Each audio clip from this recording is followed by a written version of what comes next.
Jaka, aku sudah lama nggak disentuh. Aku merindukan sentuhan itu, bisik Madam Li pelan.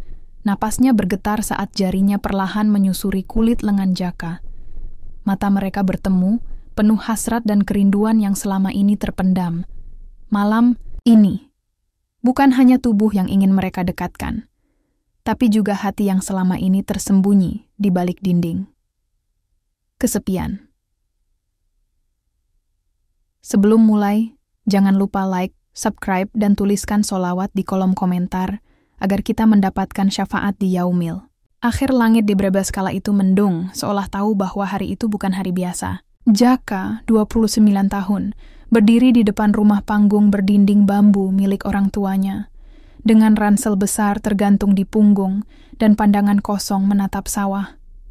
Ia bukan anak kota, ia bukan sarjana, tapi ia laki-laki keras kepala yang tahu. Diam di kampung berarti pasrah pada nasib.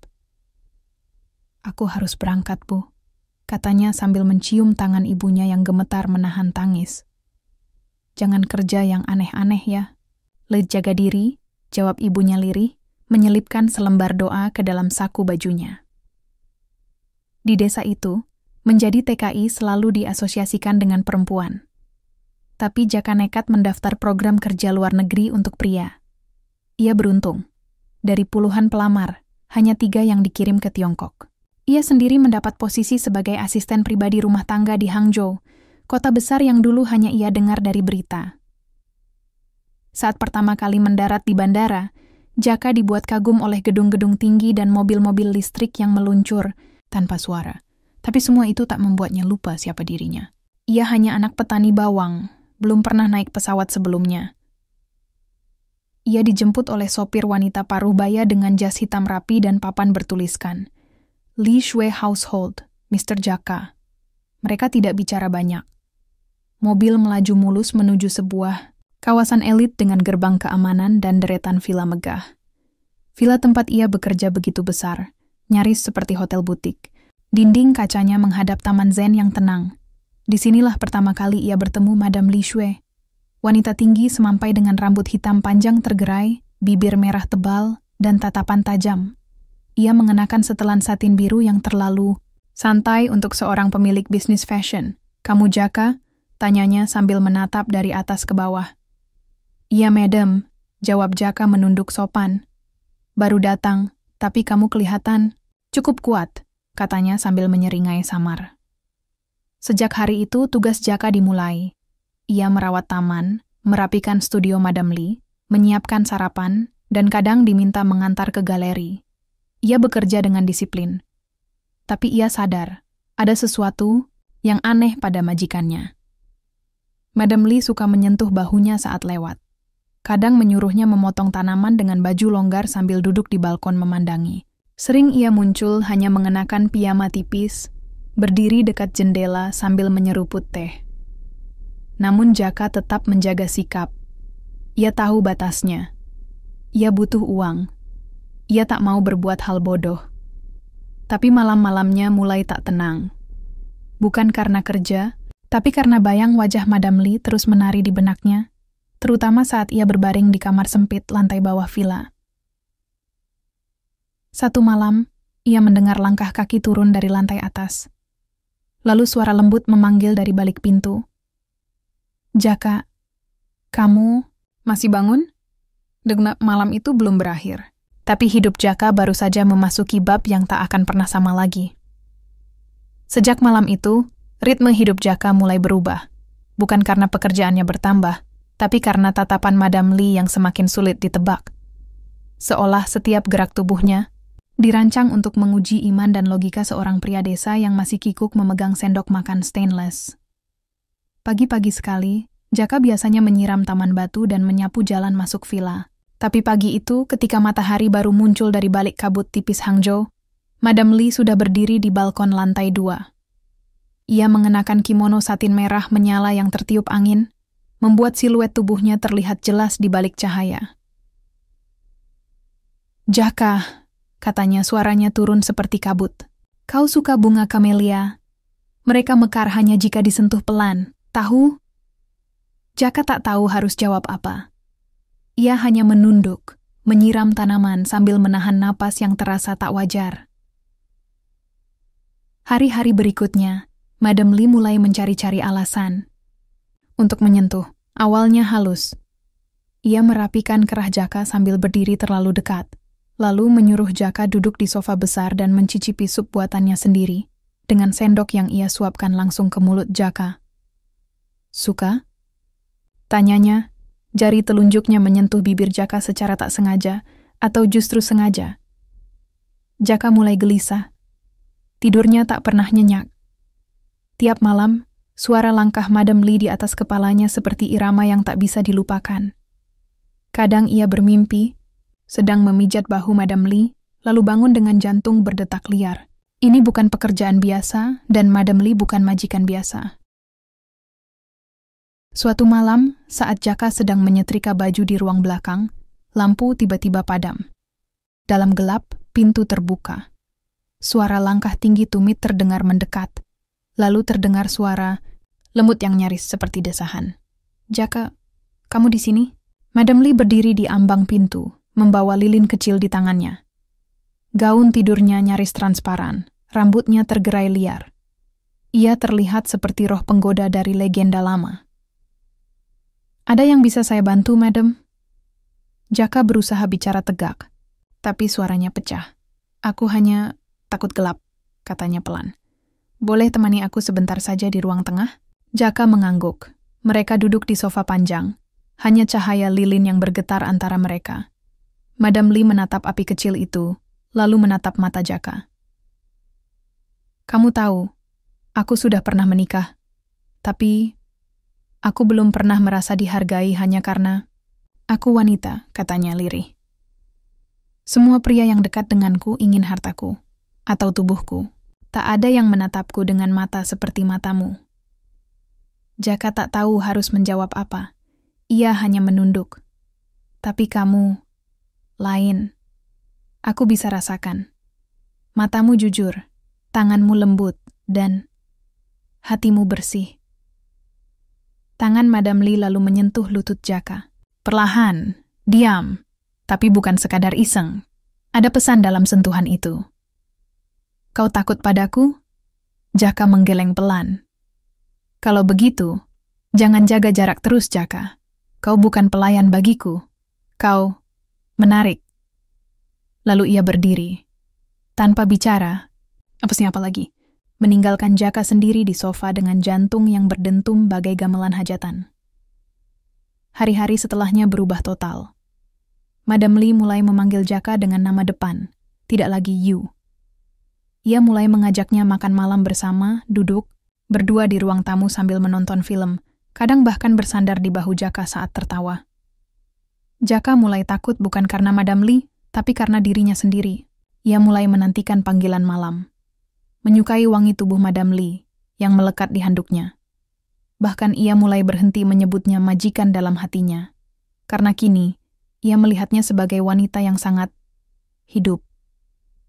Namun ia tahu, garis batas itu belum dilewati. Belum. Tapi setiap senyuman Madam Li membuat batas itu makin kabur. Dan di dalam hati Jaka, badai kecil mulai tumbuh. Hujan turun deras malam itu. Rintiknya menghantam atap villa seperti bunyi jantung yang tak sabar. Di dapur yang remang, Jaka duduk sendiri, menatap secangkir teh jahe yang sudah mulai dingin. Jam menunjukkan hampir tengah malam, tapi pikirannya penuh oleh satu bayangan. Madam Li. Ia tak tahu apakah ini cinta atau sekadar godaan. Tapi ia tahu satu hal. Ia bukan lagi pria yang datang ke Hangzhou hanya demi upah. Hatinya tertambat, dan itu mulai menggerogoti benteng kesadarannya. Tiba-tiba, pintu kaca bergeser pelan. Madam Li berdiri di sana, basah kuyup. Gaun tidurnya melekat pada kulit, rambutnya berantakan oleh hujan. Ia terlihat seperti wanita yang baru saja lari dari badai, tapi ekspresinya tenang, hanya matanya yang gemetar. "Kamu belum tidur?" Tanyanya, suaranya serak karena dingin. "Belum, Madam. Saya buatkan teh hangat." Ia menggeleng, lalu masuk perlahan, duduk di kursi seberang. Wajahnya pucat, entah karena cuaca atau karena sesuatu yang belum diucapkan. Aku tadi keluar. Sebentar, sendiri, tanpa tujuan. Lalu sadar, aku hanya ingin pulang. Tapi rumah itu bukan villa ini. Rumah itu tempat di mana aku bisa bicara tanpa ditakuti. Bisa disentuh tanpa disangka gila. Jaka menatapnya, bingung. Madam Lee mengusap rambutnya ke belakang, lalu berdiri dan berjalan mendekat. Aku sudah tidak kuat berpura-pura, Jaka. Aku wanita. Aku punya hati, tubuh, dan rindu yang terlalu lama kubiarkan membatu. Ia berdiri tepat di depan Jaka. Jarak di antara mereka nyaris tak ada. Lalu ia berlutut, tangannya menggenggam tangan Jaka yang gemetar. Hujan masih turun, tapi suasana di antara mereka lebih hangat daripada perapian. Kau satu-satunya pria yang tidak memaksaku, tidak mencumbu mataku seperti mereka. Tapi justru karena itu, aku ingin kau jadi yang pertama, bisiknya. Jaka berusaha menarik napas, tapi paru-parunya seperti berhenti bekerja. Bibir Madam Lee kini hanya sejengkal dari wajahnya. Aromanya seperti hujan yang menimpa bunga mawar di musim semi. Lalu terjadi. Ciuman, pertama mereka bukan liar, tapi perlahan, basah, dalam. Seperti meneguk kejujuran setelah bertahun-tahun berpura-pura bahagia. Jaka membalas dengan gemetar, sementara tangan Madam Lee menyentuh wajahnya. Mengusap pipi legam yang keras namun lembut, di balik tanggung jawab tak ada kata, hanya napas yang saling bersahut. Mereka menyatu di ruang makan, di antara wangi hujan dan sisa-sisa teh jahe. Tubuh mereka saling mendekat, pelan, tidak terburu-buru. Karena ini bukan sekadar hasrat. Ini adalah ledakan dari rindu yang tertahan. Madam Lee menggandeng Jaka ke ruang tamu, menarik selimut di sofa, lalu bersandar di dadanya. Mereka tidak bicara banyak malam itu. Hanya saling menyentuh, bukan untuk memuaskan nafsu, tapi untuk membuktikan bahwa keintiman bisa lebih dalam dari sekadar hubungan fisik. Kau tahu, bisik Madam Lee dengan mata terpejam. Aku punya semuanya. Uang, bisnis, rumah. Tapi malam ini aku merasa punya sesuatu yang tak bisa kubeli. Apa itu? Tanya Jaka lirih. Perlindungan, jawabnya pelan. Dan pelukan yang tak membuatku merasa murahan. Jaka mengecup rambutnya. Ia tahu hidupnya tak akan sama lagi. Tapi malam itu, ia juga sadar. Ia bukan lagi sekadar asisten. Ia sudah menjadi pelabuhan dari badai yang lama terombang-ambing. Dan di luar, hujan masih turun, tapi di dalam dada mereka, badai telah reda. Pagi setelah hujan semalam, langit Hangzhou terasa bersih seperti baru dicuci air mata. Jaka bangun lebih awal dari biasanya, tapi tubuhnya masih berat oleh kenangan. Di dadanya masih terasa sisa hangat pelukan Madam Lee, hangat yang bukan sekadar fisik, tapi seperti api yang menyalakan ulang hidupnya yang nyaris padam. Ia belum tahu apa yang akan terjadi hari ini. Hubungan semalam tak diikat janji, tak diberi definisi. Tapi hatinya tahu, malam itu bukan hanya tentang hasrat. Itu adalah pengakuan bahwa mereka butuh satu sama lain. Madam Lee tak terlihat sepanjang pagi. Biasanya, ia sudah duduk di balkon atau meminta kopi dari dapur. Tapi hari itu sepi. Jaka mulai cemas, sampai akhirnya pintu ruang kerja terbuka. Dan Madam Lee keluar dengan pakaian rapi dan mata sembab. Jaka, ikut aku hari ini, katanya pelan. Tanpa banyak tanya, Jaka mengangguk. Mereka masuk ke dalam mobil hitam yang sudah menunggu di halaman. Di dalam, Madam Lee diam. Hanya sekali ia berkata, "Aku ingin kau jadi milikku, resmi." Jaka terdiam. Jantungnya berdetak tak menentu. Ia menoleh, menatap Madam Lee yang menatap lurus ke depan. "Kau yakin, Madam?" tanyanya. "Kau tahu, Jaka," katanya. Suaranya datar tapi jelas. "Aku punya segalanya, tapi semua itu kosong. Aku bisa beli cincin berlian, bisa sewa pria model. Tapi tak satu pun bisa menenangkan hatiku. Kau datang dari desa, tapi kau punya sesuatu yang tak bisa dibeli. Ketulusan." Mobil berhenti di sebuah kantor sipil kecil di pinggiran kota. "Tak, banyak orang di sana," Hanya seorang petugas, seorang sopir tua yang sudah bekerja belasan tahun dengan Madam Lee, dan seorang pembantu perempuan yang menangis pelan melihat wanita itu menggenggam tangan Jaka. Mereka berdiri berdua di depan meja. Madam Lee mengenakan gaun putih sederhana. Rambutnya dikuncir setengah, wajahnya polos tanpa makeup mencolok. Di hadapan petugas, mereka menandatangani dokumen, tanpa pesta, tanpa kembang api, tanpa musik pengiring. Hanya satu suara pena menyentuh kertas. Jaka masih tak percaya. Ia datang ke negeri ini sebagai pekerja. Kini, ia berdiri sebagai suami seorang wanita pengusaha kaya yang dicintainya. Hatinya berdebar, bukan karena takut, tapi karena ia tahu ini bukan mimpi. Saat mereka keluar dari gedung itu, hujan gerimis mulai turun. Madam Lee menoleh ke Jaka, tersenyum, lalu berkata, "Sekarang kau bukan lagi pembantu, kau suamiku, dan aku milikmu." Jaka tertawa kecil, gugup, tapi ia menggenggam tangan wanita itu lebih erat. Dunia boleh bicara apa saja, tapi baginya, ini adalah keajaiban yang datang dari cinta yang sederhana. Malamnya, mereka makan malam hanya berdua. Tanpa lilin, tanpa meja besar. Hanya semangkuk sup pedas dan sepiring nasi. Madam Lee menggeser kursinya, duduk lebih dekat, lalu meletakkan kepala di bahu Jaka. "Aku takut, tahu?" bisiknya. "Takut kalau suatu hari kau akan sadar bahwa aku terlalu rumit, terlalu tua, terlalu gila." Jaka menggeleng pelan. "Aku juga takut. Takut kau sadar aku cuma pria desa, dengan masa lalu yang kotor, bahasa yang terbata-bata, dan hidup yang terlalu sederhana buatmu." Mereka saling memandang, tak ada kata, tapi mata mereka bicara. Cinta bukan tentang seberapa cocok dunia melihat kita, tapi seberapa damai kita merasa ketika saling memeluk. Dan malam itu, untuk pertama kalinya, Jaka memanggilnya bukan dengan Madam, tapi Lee. Wanita itu terdiam sejenak, lalu menangis pelan, tapi bukan karena sedih, karena akhirnya ia merasa menjadi manusia seutuhnya. Malam itu, udara Hangzhou terasa lebih hangat, meski hujan kecil masih turun perlahan.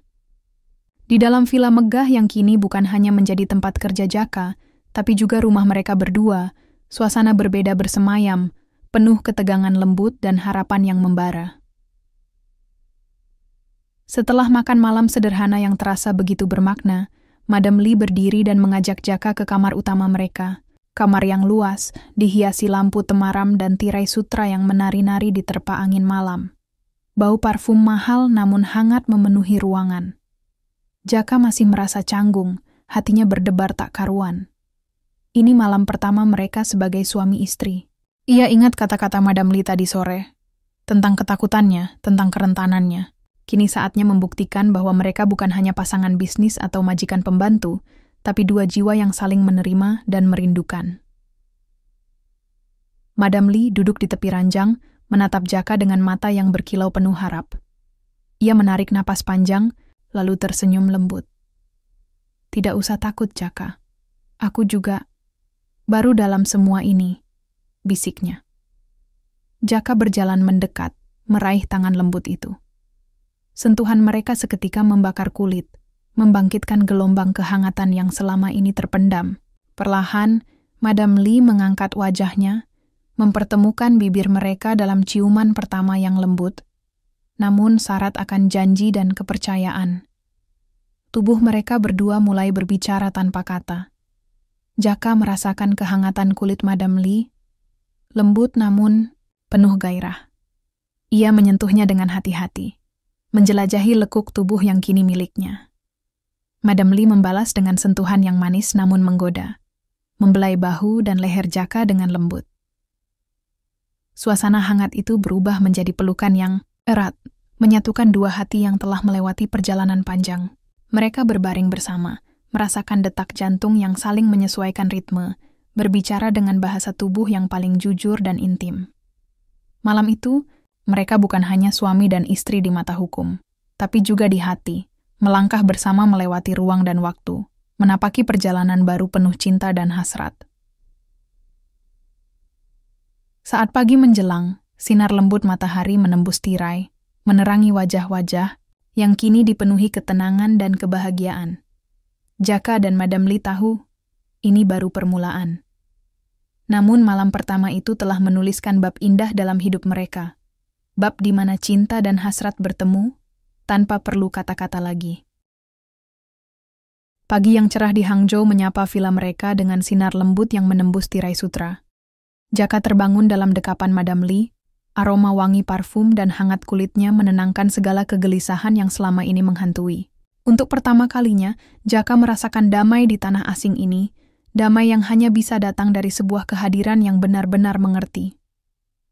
Mereka duduk bersama di teras, menyesap teh hangat sambil menatap taman kecil yang kini terasa hidup karena sentuhan cinta.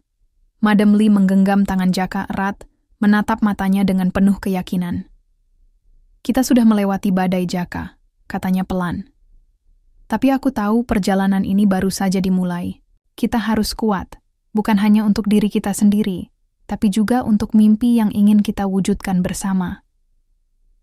Jaka tersenyum, hatinya bergetar.